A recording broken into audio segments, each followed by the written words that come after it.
jour du tournage, on avait des équipements Hydratis, floqués Hydratis de partout. Et là, en gros, la prod, elle nous dit, vous pouvez pas mettre la marque jusqu'à aujourd'hui, on n'a jamais rémunéré des ambassadeurs ou des influenceurs. On peut devenir réellement les meilleurs d'un point de vue marketing, mais aussi d'un point de vue scientifique.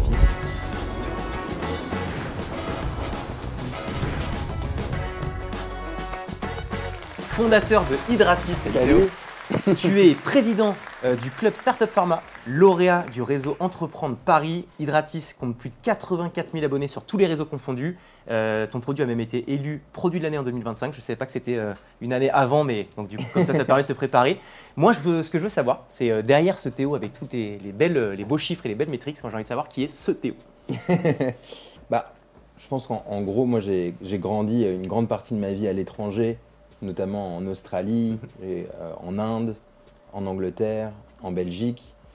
Donc j'ai beaucoup voyagé, j'ai fait pas mal de métiers différents, j'ai été prof de tennis, j'ai fait des anniversaires pour les enfants où j'étais performeur, où je m'habillais en Spider-Man ou en pirate. Ouais, genre tu sais faire des saltos, des trucs comme ça, machin ou ça a été une des problématiques. Ouais.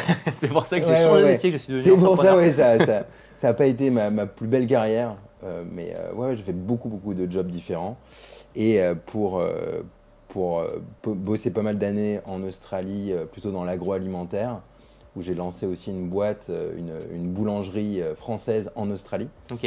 Et là, il y a 5 ans, on a lancé Hydratis, qui est, on va en parler, mais une marque et une entreprise spécialisée sur l'hydratation du corps. Ok, bah écoute, je rappelle juste pour toi Théo et pour les personnes qui nous suivent, le Com Show c'est un talk show sur lequel on parle de communication et de marketing. On essaie de le faire dans un décor qui est novateur, qui est frais, qui change. On va parler pendant quasiment 25-30 minutes de la thématique du jour qui va être comment est-ce qu'on arrive à lancer un produit innovant en France ou ailleurs d'ailleurs.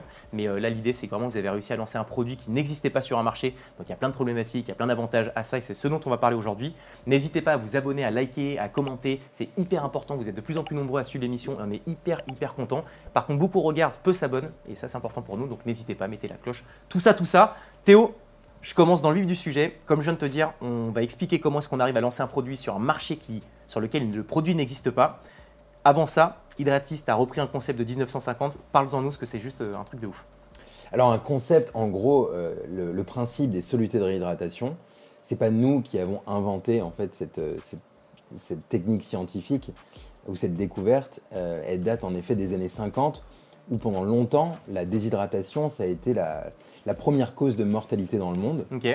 Aujourd'hui encore, la déshydratation, ça fait partie des causes principales de mortalité mondiale.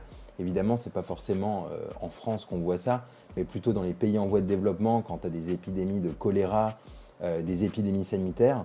En gros, un des symptômes les plus fréquents, c'est qu'il va y avoir des diarrhées hyper importantes qui engendrent une déshydratation. Et même en donnant de l'eau qui est saine, s'il n'y a pas justement un soluté de réhydratation qui est ajouté à l'eau, la personne ou le patient dans ce cas-là ne va pas être capable de se réhydrater. Donc en fait, le fait qu'on ait découvert ce principe, en fait avec un dosage de sodium, sucre et minéraux, ça permet de transporter les molécules d'eau à travers les parois de l'intestin. Ce principe-là a permis de réduire la mortalité mondiale depuis en gros les années 70 où ça a été vraiment propagé en fait dans ces situations-là. 6,5 milliards, à quoi ça peut correspondre? Je dirais que c'est la population mondiale. Ça aurait pu, mais ce n'est pas ça. Un rapport avec un chiffre d'affaires, je t'aide. Un chiffre d'affaires, c'est pas le nôtre. T'as regardé tes comptes ou pas? Parce que... Mais non, je sais pas. Bon, en même temps, en vrai, c'est dur. C'est le montant du chiffre d'affaires de Red Bull en 2022. Et je vais t'expliquer pourquoi est-ce que je parle de Red Bull. Parce qu'en fait, Red Bull, ils ont une stratégie de monoproduit. Ils ont un seul produit. Alors après, ils ont diversifié avec du light, etc. Mais ils sont arrivés avec un seul produit. Ça a été la même stratégie pour Hydratis. Alors je sais que vous avez plein de goûts différents, mais en tout cas, vous avez un monoproduit. C'est quoi la stratégie derrière ça? Est-ce que c'est une stratégie pour éviter de perdre ton audience et ta cible et te concentrer sur un seul produit?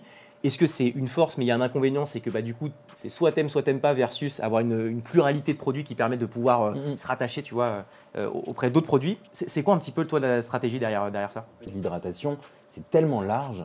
Tu vois, on parle en fait des moments où tu as des fortes chaleurs, on parle des personnes âgées qui ont du mal à s'hydrater, on parle des sportifs, on parle des pompiers.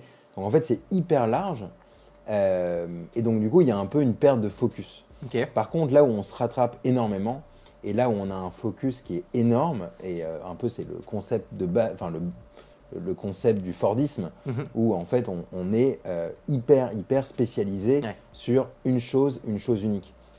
Et aujourd'hui, pour nous, il y a la contrepartie de dire bon bah il faut plutôt mettre ses œufs pas dans le même panier. Ouais. Du matin au soir, se dire qu'on a 100 personnes qui ne font qu'un truc, c'est Hydratis, un produit, Ouais. l'hydratation, ne faire que ça, une équipe scientifique qui est dédiée sur une seule thématique, une équipe de commercial qui est dédiée sur cette thématique. Donc en fait, quand tu regardes ça en fait à échelle, c'est que tout le monde fait qu'un seul truc et du coup on le fait hyper bien. Ouais. Et même si tu as un énorme groupe demain qui essaye de nous concurrencer, en fait ils vont jamais avoir ce niveau de focus, même si sur certains éléments ils vont être plus forts. Ok. Hyper intéressant. Donc ça veut dire que demain, tu as quelqu'un qui veut s'implanter en France avec un nouveau concept, avec un nouveau produit.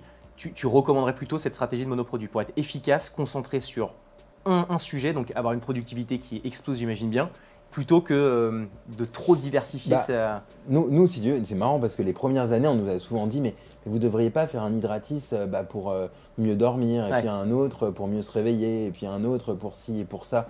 Parce que le principe de base de l'entrepreneur, enfin, quand on est entrepreneur et qu'on a un business produit, Mhm. la logique est de dire ah bah oui, je vais rajouter des lignes à mon PNL. Ouais. Et donc, plus j'ai de produits, plus j'ai de lignes, plus j'ai de rentrée d'argent. Mhm. Versus, en fait, nous, on se dit bah non, en fait, on n'a qu'un seul produit. Mais en fait, les rentrées d'une certaine manière, comme on est hyper spécialisé, on devient hyper fort à ce qu'on fait. Ouais. Et aussi, on vient chercher en fait cette diversification ailleurs. Ok. Ça va être vers l'international, on vend en pharmacie, mais en fait, on a tout un circuit autre où en fait, on vend, comme je te disais, chez les sapeurs-pompiers. Ouais. On peut vendre aussi dans des milieux médico-professionnels. Mhm.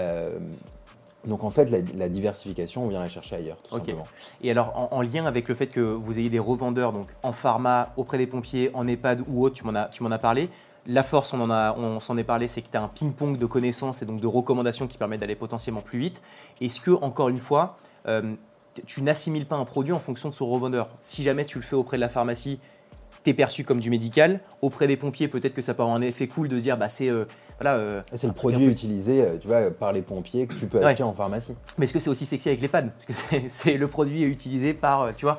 Comment est-ce que tu arrives d'un monoproduit à quand même servir des images qui sont assez différentes finalement, tu vois?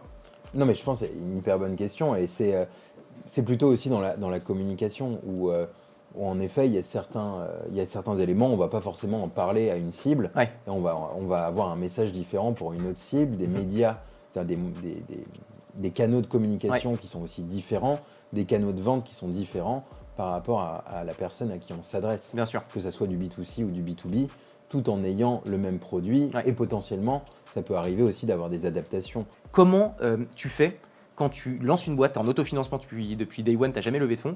Comment tu fais pour arriver sur un produit, sur un marché avec un produit novateur? Moi j'ai l'impression qu'il faut tartiner en communication, en marketing. Comment tu fais quand tu n'as pas un euro au démarrage, puisque tu te lances? Sauf si tu me dis que tu avais 500 000 que tu as pu mettre de tes cours de tennis, peut-être que tu as mis de côté, j'en sais rien. Mais tu vois, comment tu fais pour arriver avec un banger sur un marché, une com de ouf? Il faut de l'oseille, comment tu fais? Ouais, si tu veux, la réalité, et tu vois, nous récemment, on nous dit souvent ah mais ouais, mais en fait Hydratis c'est un overnight success, tu vois, c'est le truc qui est arrivé d'un coup. La réalité, c'est que ça fait 5 ans qu'en fait on a des très très bons taux de croissance, mais en partant de zéro. Et donc si tu veux, on a pris le temps de connaître notre audience, d'améliorer notre produit constamment, de faire de la recherche, tu vois, par rapport à la thématique de l'hydratation, de la réhydratation, d'améliorer notre communication. Et en fait, on a une approche qui est hyper héroïste et hyper progressif Ok. par rapport à une boîte qui lève des fonds, qui injecte et qui va pas forcément en fait chercher la rentabilité. Donc, si tu veux, c'est un choix tu vois, à mon avis, de pérennité, Ouais. d'être plus stable, d'être plus lent, Ok. mais pour en arriver à la fin à une entreprise qui est potentiellement un peu plus solide aujourd'hui qu'une entreprise qui lève des Dépend fonds et de qui l'être, crame ouais. et qui crame et qui crame. Mm. Nous, on est rentable, si tu veux, depuis la première année. Mm. Et donc, du coup, ça nous oblige à y aller progressivement. Génial. Et sur le marketing d'influence, dont tu peux servir pour pouvoir, encore une fois, faire connaître ton produit, de la même manière qu'on l'a dit avec les revendeurs, une personne qui prend la parole au nom de ton produit donne le pouls sur l'univers du produit, encore plus quand c'est un nouveau produit. Comment tu fais pour choisir tes partenariats? Nous, typiquement, on a fait un partenariat que j'ai adoré sur la boxe et les entrepreneurs, donc sur le milieu sportif et entrepreneurial. Ça a été hyper bien reçu. J'imagine que tu regardes avec vraiment précision quels sont les gens qui vont incarner un petit peu ton produit. Comment tu fais pour sélectionner et choisir les partenariats que tu fais? Déjà, on ne va pas les chercher. Mhm. On a en fait de la demande inbound en permanence. Et alors, jusqu'à aujourd'hui, on n'a jamais rémunéré des ambassadeurs ou des influenceurs. Mhm. Ouais. Donc en fait, si tu veux, on a des gens qui sont en face de nous, qui sont hyper convaincus de la marque, du produit, qui ont kiffé le produit et qui nous demandent là d'être ambassadeurs. Et nous, si tu veux, comme on n'a pas levé de fonds, on n'a jamais eu les moyens, si tu veux, d'aller leur donner de l'argent. Ouais. Donc on leur donnait des produits en échange, si tu veux, de partager leur aventure et leur expérience. On leur donnait du temps aussi, tu vois, pour leur expliquer comment ça marche, comment on pouvait en parler. Mais on ne finance pas, si tu veux, l'influence marketing. Mais c'est cool, parce que c'est-à-dire que c'est vraiment incarné réellement. Et donc, du coup, ça permet, je pense, de transpirer réellement ton produit versus un échange de collaboration où c'est jamais… versus avoir des gens qui font juste ça pour l'argent. En fait, tu as des gens qui sont des vrais utilisateurs.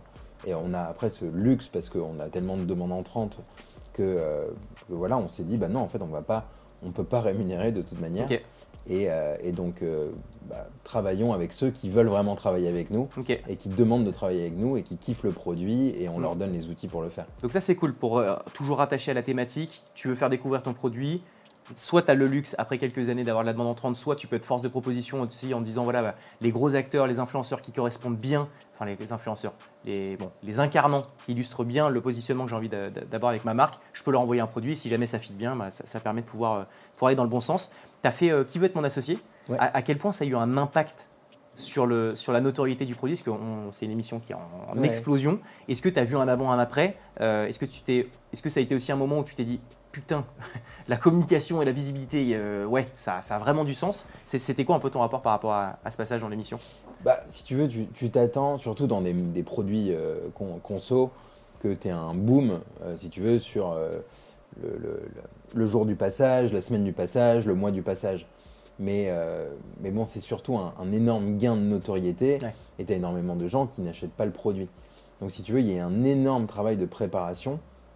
Et donc si tu veux, nous sur l'année 2024, on a fait à peu près 600% de croissance par rapport à 2023. Mais en réalité, le mois de janvier-février, c'est nos pires mois dans l'année. Sérieux? Ah oui? Ouais. Donc si tu veux, en fait, pourquoi? Parce que on a bossé en fait 6 mois avant le passage pour que on puisse en fait travailler pour continuer cette croissance tout au long de l'année et en fait utiliser ça comme un Kickstarter, mais qui nous a permis de grossir. T'as une petite anecdote croustillante sur Qui veut être mon associé ou pas? Mais un truc qui était assez marrant, c'est que tu vois, on s'est préparé, on est arrivé le jour du tournage, on avait des tubes Hydratis de 2 mètres de haut, des équipements Hydratis, floqués Hydratis de partout. Et là, en gros, la prod, elle nous dit non, vous ne pouvez pas mettre la marque nulle part, à part sur la télé où en gros, ça casse un peu le bordel que tu avais préparé. Ouais, c'est ça. Donc, si tu veux, on s'est retrouvé à dire putain, merde, mais on a tout notre décor qui est floqué Hydratis. Et là, on s'est retrouvé à devoir changer les tubes, mettre les tubes un peu sur le côté et tout, pour quand même qu'ils soient là, mais il ne fallait pas qu'il y ait le nom de la marque qui apparaisse vraiment. Et donc ça, c'était assez marrant parce qu'au dernier moment, en fait, avec le stress du tournage, avec tous les éléments, on s'est retrouvé à faire des trucs chelous sur le plateau, à s'adapter pour que ça passe sans que ça casse. À quoi correspond ce chiffre? 95% des gens adorent Hydratis. Comment tu sais? Ce n'est pas ça. Non, 95%, c'est le pourcentage de consommateurs qui disent ne pas avoir confiance dans un produit sans référence établie. Hyper intéressant pour la stratégie de développement pour un produit sur un nouveau marché. Comment tu fais, toi, pour pallier à ça? Comment est-ce que tu fais pour créer de la réassurance? Est-ce que les avis, là j'ai vu que les avis sur votre produit, sur votre site sont vraiment ouf. Est-ce que ça permet de pallier à ce chiffre qui est quand même assez démentiel? Comment tu fais pour faire face à ce constat? le fait que ce soit un produit innovant, on ne parle pas tu vois, du dernier cookie qui est sorti au supermarché. Bah, en fait, les gens se refilent le mot en disant « Ah non, mais j'ai goûté ce truc, je connaissais pas, ah, tu devrais essayer. » ou comme tu vois, tu as des tubes de 20 pastilles, bah, ah tiens, j'en ai, tiens, je te fais goûter. Et en fait, ça se propage en fait, à l'intérieur de chaque consommateur qui va en fait convaincre tu vois, 3-4 personnes qui vont ensuite convaincre 3-4 personnes. Et là, ça… Et donc là, c'est là où tu commences à avoir de la viralité, de l'effet un peu boom qu'on peut avoir. Donc, si tu veux, je le prendrais plutôt dans l'autre sens. Mais t'as raison. C'est vrai que là c'est juste que c'était sexy de mettre 95%. Donc on est parti sur ce aussi 95%, bah, s'ils sont référés, vont l'acheter. Exactement. Mais tu vois, je trouve que c'est intéressant, encore une fois, pour un nouveau produit, tu as forcément besoin, comme tu ne peux pas faire de comparatif, tu as besoin d'avoir encore plus, je trouve, un avis concret des gens qui l'ont testé. Parce qu'en fait, c'est les seules personnes qui vont vraiment pouvoir te donner une réalité sur le produit. Donc ça pour les personnes qui voudront lancer leur produit demain sur un nouveau marché ou un produit innovant, ça veut vraiment dire qu'il faut capitaliser là-dessus. Sur les avis, travailler ça, être aussi j'imagine, en itératif sur des avis qui peuvent être critiques, négatifs, sur lesquels tu peux essayer d'améliorer ton produit, etc. Vous avez beaucoup fait évoluer le produit ou pas entre il y a 5 ans et maintenant? La formule, non, elle a un petit peu bougé, les ingrédients ont un petit peu bougé. Tu as la qualité des ingrédients aussi, on va tout le temps chercher le meilleur ingrédient, le plus naturel possible, améliorer aussi le goût pour que ça soit hyper agréable à boire. Donc tu as des petites améliorations mais qui sont au fil du temps et très progressives. Et on a une vraie stratégie autour de ça où on a lancé en début d'année une filiale audit hydratation où en fait on va analyser l'hydratation intracellulaire, extracellulaire de différents corps de métier. Donc là, il n'y a pas longtemps, on était sur un très gros chantier dans le BTP. Où en fait, on va analyser l'hydratation des ouvriers avant leur journée de travail et après leur journée de travail. Puis après, on va donner à un groupe de l'hydratis, à un groupe de l'eau. Et tu vois la différence? On va voir la différence. On va leur proposer des protocoles d'hydratation aussi qui sont spécifiques à leur environnement. Donc il n'y a pas longtemps, on était sur un chantier qui est contaminé par du plomb, par exemple. Où là justement les ouvriers n'ont pas le droit de boire pendant 2-3 heures par jour pendant qu'ils travaillent. Parce qu'en fait il y a un risque de contamination au plomb. Et donc là c'était super intéressant parce qu'on peut leur donner vraiment une routine pour éviter de se retrouver déshydraté et du coup réduire le risque d'accident. Donc en fait il y a un vrai intérêt et ces entreprises en fait elles nous rémunèrent pour réaliser ces audits, mais nous en multipliant en fait ce genre de travail, on récupère de la donnée scientifique par rapport justement à Hydratis, à l'hydratation, aux meilleurs protocoles, aux meilleurs ingrédients, etc. pour constamment améliorer et s'améliorer. Et ça revient au principe d'être hyper focus monoproduit à la Red Bull. Comme on fait que ça, en fait, on peut devenir réellement les meilleurs d'un point de vue marketing, mais aussi d'un point de vue scientifique pour avoir le meilleur produit sur le marché. Et j'ai envie de te partager quelques informations sur certains produits. Et j'aimerais que tu me dises d'où proviennent ces produits. Alors, t'imagines bien qu'il y a des questions que je vais te poser, tu peux dire, mais ça paraît évident. Si je te les pose, c'est que c'est peut-être pas si évident que ça. Donc, tu dois essayer de deviner d'où viennent les produits que je vais te partager. La première question, c'est, à ton avis, d'où viennent les pâtes? Qui a inventé les pâtes? Leur origine. Est-ce que c'est l'Italie, la France ou la Chine? Je veux dire la Chine. Tu as vu mes fiches tout à l'heure, je t'ai vu avec mes fiches. Tu l'as fait parce que… Non, mais tu non, mais tu viens de me dire, ça serait pas évident. Eh ben non, c'est pas la Chine. Non, c'est la Chine. Effectivement, c'est la Chine. Alors, je pense que première réflexion, ça aurait été de se dire c'est l'Italie. Hein? C'est pas les spaghettis, quoi. J'imagine, j'espère pas quand même, mais en tout cas, l'origine des pâtes provient de Chine, je ne savais pas. Pareil pour les hot dogs, à ton avis, est-ce que ça vient des États-Unis, de l'Allemagne ou d'Angleterre? Ça doit être allemand, ça. Ouais, c'est allemand. Le hot dog, c'est une adaptation du Frankfurter, qui est la saucisse de Francfort, des saucisses qui ont été importées aux États-Unis, mais qui provenaient au 19e siècle d'Allemagne. Voilà, comme ça tu sauras davantage d'où viennent les hot dogs. Le gazpacho, à ton avis, est-ce que ça vient du Moyen-Orient, de l'Espagne ou de la Colombie? Moi, je dirais que c'est espagnol quand même. Non, c'est les cuisines arabes qui ont introduit le gazpacho dans le sud de l'Espagne. C'est les cuisines arabes qui l'ont fait. Dernière petite question par rapport Non, deux dernières. Les croissants, est-ce que c'est autrichien, français ou belge? Autrichien. Ouais, tu le sais ça? Oui, j'étais à Vienne il n'y a pas longtemps. Ok. Et je sais pas pourquoi. Et ben leur création remonte à la bataille de Vienne en 1683. et ensuite elles ont été introduites en France. Et tu vois, je savais pas du tout que c'était en Autriche. Pour moi, c'est le truc 100% français, enfin, comme la baguette, tu vois. Ouais. Je suis déçu. Mais bon, comme tu as posé la question, tu vois, je me dis, c'est sûr que c'est pas le truc évident. C'est vrai. Bah, pareil pour le dernier. Est-ce que selon toi, les sushis proviennent de Corée du Sud, du Japon ou de la Chine?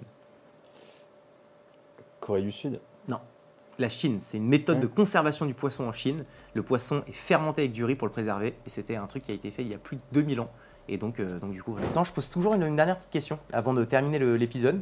C'est une expérience qui t'a marqué. Ça peut être perso, ça peut être pro, ça peut être positif, ça peut être pas forcément, ça peut être négatif. Une expérience dans ta vie qui t'a marqué. Non, je pense que sur le fait d'entreprendre, je pense que moi je bossais, mon dernier boulot c'était chez Unilever en Australie. Ok. Et franchement ça se passait super bien. Tout était hyper cool, l'ambiance a été cool. Enfin si tu veux, j'avais rien à reprocher, j'avais des évolutions, etc. Ok. Mais si tu veux, à la fin des fins, il y avait quand même une vraie envie de faire quelque chose qui t'appartient. Et de le faire aussi à un timing où, tu vois, on a lancé la boîte, moi j'avais 27 ans, où on se disait, bon bah voilà, on n'a pas encore de responsabilité, j'ai pas de famille à nourrir, j'ai pas d'enfants. Donc là, c'est vraiment le bon timing, même si j'ai pas l'expérience de quelqu'un qui a 35 ou 40 ans. Et donc ça a été vraiment le déclic un peu de se dire, ok, c'est maintenant, on fonce. Et je pense que d'une certaine manière, cette démarche a changé ma vie. Mortel, c'est beau, changer ma vie. Tu penses que c'est la boîte de ta vie, Hydratis? La boîte de ma vie, je sais pas, mais en tout cas, c'est un bon kickstart et c'est une entreprise, tu vois, qu'on veut garder de manière pérenne. Enfin, on n'est pas du tout dans les trucs de on va la revendre, on va cash out, ton machin. Non, l'objectif, c'est de garder une boîte. Et en fait, on fait tellement de trucs trop cool avec que c'est aucun intérêt de s'arrêter. Entre l'international, les trucs de sportifs, les trucs scientifiques avec les sapeurs-pompiers, etc. Enfin, c'est tellement cool que pas d'intérêt de s'arrêter, quoi. C'est beau. Écoute, sur ces belles paroles, on va pouvoir terminer cet épisode. J'espère que ça t'a plu. Où est-ce qu'on peut te retrouver principalement? LinkedIn? Sur LinkedIn, sur Instagram avec Hydratis. Moi, j'ai pas trop Instagram perso. Mais... Ok. C'est ton compte Hydratis, ok. Mais ou sinon en pharmacie. Ok, directement. Hop, un petit placement. Voilà. Écoute, merci beaucoup d'avoir participé à ce nouvel épisode du Com Show. J'espère que ça vous aura plu. N'hésitez pas à liker, à commenter. Et puis on se retrouve très rapidement pour un prochain épisode. Merci à toi. Trop bien. Merci. Ciao tout le monde. Salut.